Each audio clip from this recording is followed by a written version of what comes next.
Subscribe करें हमारे YouTube channel साधना gold को और पाएं वीडियोस सबसे पहले।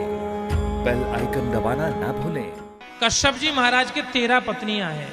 ये जितनी भी सृष्टि दिख रही है संसार में सब कश्यप जी की ही सृष्टि है। सब देवता अदिति के हैं और दानव दिति के हैं। जितनी भी पत्नियां थी कश्यप जी की सब पुत्रवती थी, गर्भवती थी, सबके बच्चे थे, पर दिति महारानी के कोई बच्चा नहीं था।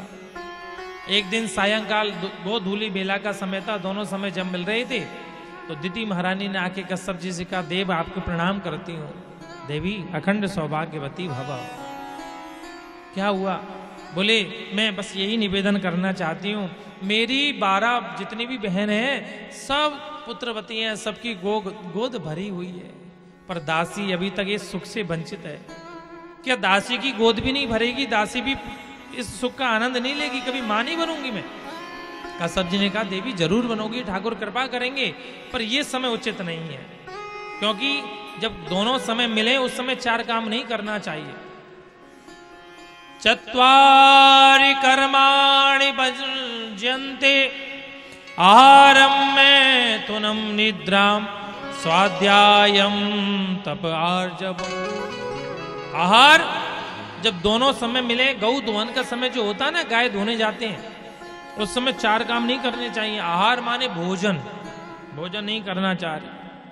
भोजन करने से क्या होता? आहारात जायते व्याधि। जब भगवान की आरती होने का समय होता है, दोनों समय मिले, उस समय भोजन करेंगे तो आपके शरीर में रोगों का घर बन जाएगा। भोजनम आहारम, भोजन नहीं करना चाहिए। निद्रा, सोना भी नहीं चाहिए, सोने से आयु क्षीण हो जाती है। मैथुनम, सांसारिक सुख नहीं भोगना चाहिए। अगर उस समय गर्भाधान हुआ तो घर में दुष्ट बालक या बालिका का जन्म होगा। स्वाध्याय, और पढ़ना भी नहीं चाहिए। जब दोनों समय मिले उस समय पढ़ा जाए तो विद्या समय पर तुम्हारा साथ छोड़ देगी। पेपर सामने है और दिमाग से क्वेश्चन आंसर बाहर। जब दोनों समय, पढ़ने का समय प्रातः काल ब्रह्म मुहूर्त का है, 4 बजे से 6:30 बजे तक पढ़िए। जीवन महाराज उस विद्या को जीवन भर नहीं भूल सकते हैं, क्योंकि ब्रह्म विद्या है वो। ब्रह्म मुहूर्त में किया हुआ काम ब्रह्म जैसा हो जाता है। देवी ये समय ठीक नहीं है, पर दिति महारानी का हट हुआ और माने नहीं तो महाराज गर्भवती हुई। कश्यप जी ने श्राप दे दिया, तुम्हारे 1 नहीं 2 बेटे होंगे, पर दोनों राक्षस होंगे। और धन्य है दिति मां, बोली मैं अपने बच्चों को जन्म ही नहीं दूंगी। महाराज 100 वर्ष हो गई, 100 वर्ष तक जन्म नहीं दिया। 100 वर्ष के बाद अपने गर्भ से दोनों बालकों को जन्म दिया। भयंकर राक्षस बने।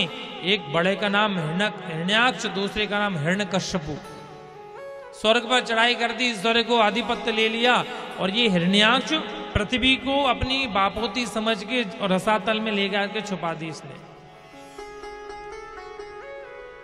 महाराज मनु जी ने ब्रह्मा जी से कहा, पृथ्वी नहीं तो कहां हम सृष्टि करेंगे? उसी समय ब्रह्मा जी को बड़ी जोर की छींक आई, और छींक आती ब्रह्मा जी की नासिका से एक छोटा सा बारह प्रकट हुए। बोलिए बारा भगवान की जय। महाराज भगवान बारह का प्रादुर्भाव हुआ।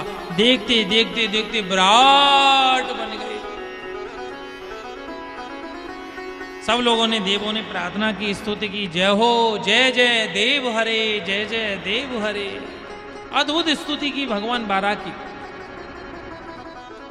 भगवान बारह, ब्रह्मा जी ने कहा, महाराज आपने बड़ा कृपा की। देखो एक संत बड़ा विनोद करते हैं। भगवान ने कहा कैसे कृपा की?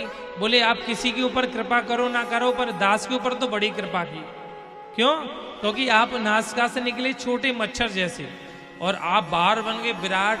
कहीं आप मेरी नाक में बढ़ जाते तो मेरा क्या हाल होता? आपने बाहर आके विराट रूप लिया, बड़ी कृपा की आपने। प्रेम से बोलिए राधे राधे।